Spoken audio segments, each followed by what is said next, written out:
तो hello guys सभी को, मैं इस वीडियो में ये बताने जा रहा हूँ कि अन्नपूर्ण बेस कैंप जाने का रास्ता किस तरफ है और कहाँ कहाँ से जाना पड़ता है। फिलहाल मैं अन्नपूर्ण बेस कैंप जाने की कोशिश में था, लेकिन वेदर कंडीशन के कारण मैं जा नहीं पाया। लेकिन आपके लिए सारा इन्फॉर्मेशन लेके आया हूँ।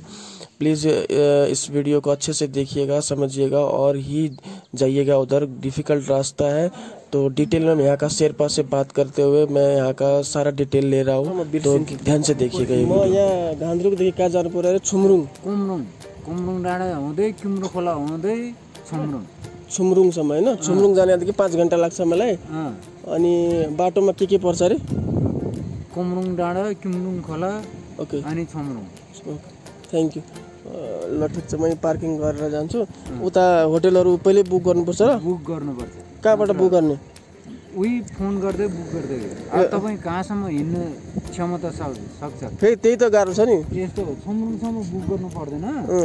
छुमरुङ जाने, एउटा होटलमा बस्ने, होटलमा बसेर म उपर दोकानसम्म जानु सक्छु या बम्बुसम्म जानु सक्छु भन्ने आफ्नो टाइम सोध्ने। त्यही इन्फर्मेसन बोर्ड हुन्छ, यति घन्टामा यहाँ पुग्छ, यति घन्टामा यहाँ पुग्छ, यति घन्टा यहाँ पुग्छ भन्ने।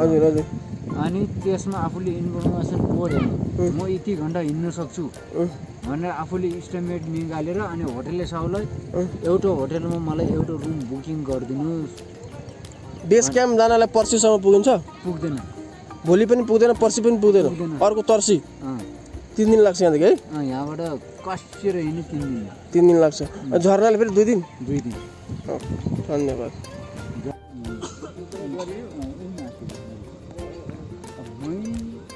अफिसबाट आफ्नो अफिसबाट गाइड गरेर कति गराउनु, मैसँग त पैसा माग्छ सक्यो।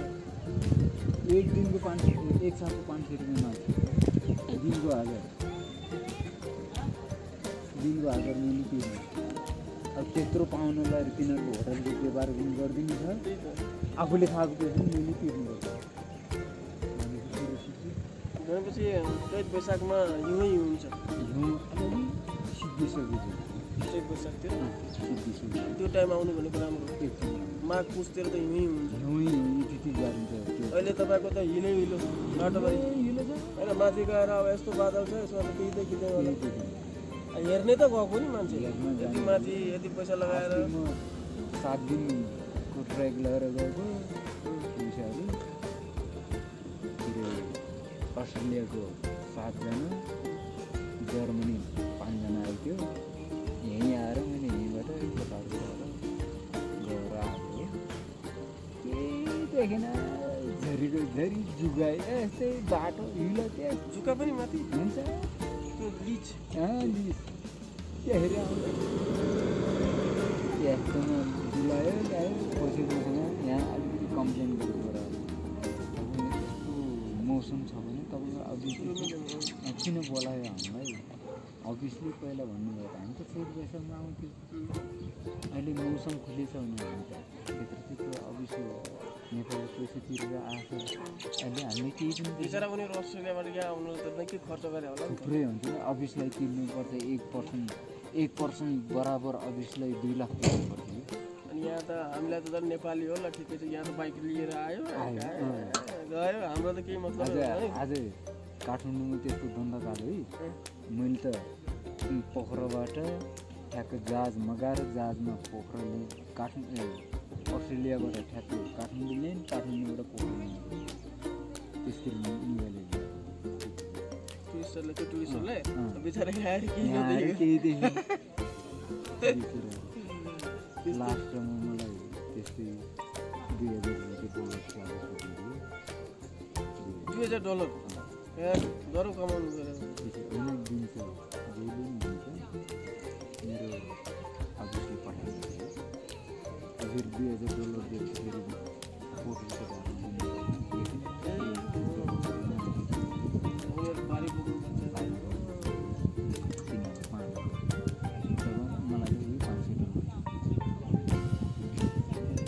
अनि 1 महिनामा कतिवटा गाइड गरिदिनु?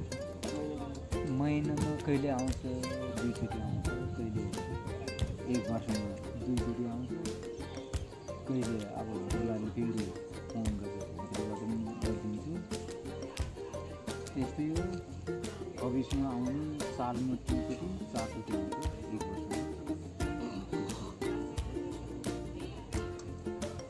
यहाँदेखि तपाईँको यो बस जुन पोखरासम्म जान्छ नि त्यसको भाडा कति हो? यहाँ 500 रुपियाँ, यहाँदेखि तलसम्म 500। आउने बेला त धेरै गाह्रो छ, बाटो यहाँदेखि तल। हेलो, यहाँ बसिरहेको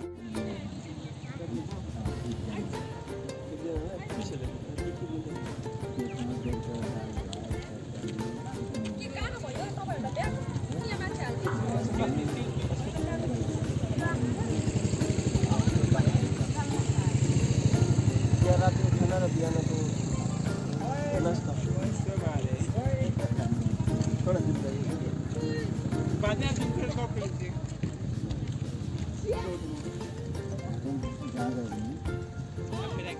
जहाँका भ्यू देख्नु एउटै हो, यहाँ बस्यो एउटै देखिन्छ, माथि एउटै, उहाँ डाँडामा एउटै, जता बस्यो नि एउटै देखि नि यो हिमाल स्कुलको अन्नपूर्ण साउथ छ, अन्नपूर्ण साउथ छ, धौलागिरी छ, अनि नसापिगिरी छ,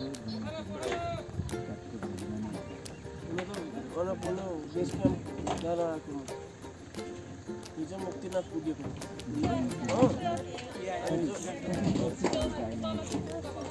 राम्रो छ। प्याकेजमा नगएको हामी यतिकै मुक्तिनाथ गएको, त्यहाँ होटल लिएको, रुमको 1000 रुपियाँ, केटाकेटा मिलाएर 500 रुपियाँ खानेको, 500 रुपियाँ। अनि राति त्यहाँ रोकेर बिहान हामी दर्शन गरेर नयाँ लगाएर पोखरा आएको है घर जानलाई। 2 दिनमै सकिन्छ जस्तो लाग्यो, जम्मै घुमेर भनेर सोचिरहेको। अब तपाईँले रहेछ भने भन्यो, अब जुन भयो अब यस्तो छ हेर्नु त, यस्तोमा जहाँ माथि पुगिन्छ त्यही देखिँदैन, फाइदै भएन नि त्यति मेहनत गरेर माथि गयो।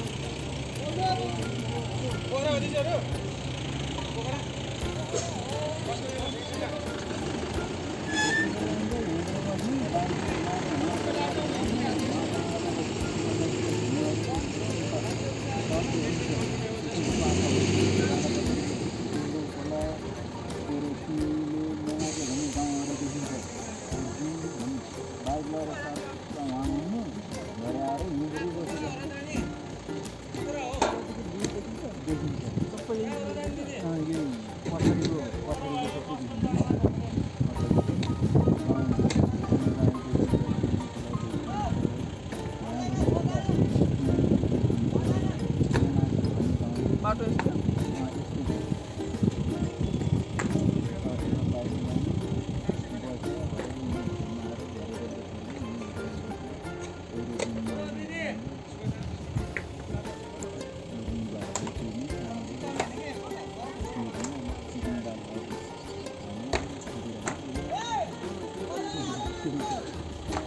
धन्यवाद। एकचोटि हामी पुगेर आउँछौँ।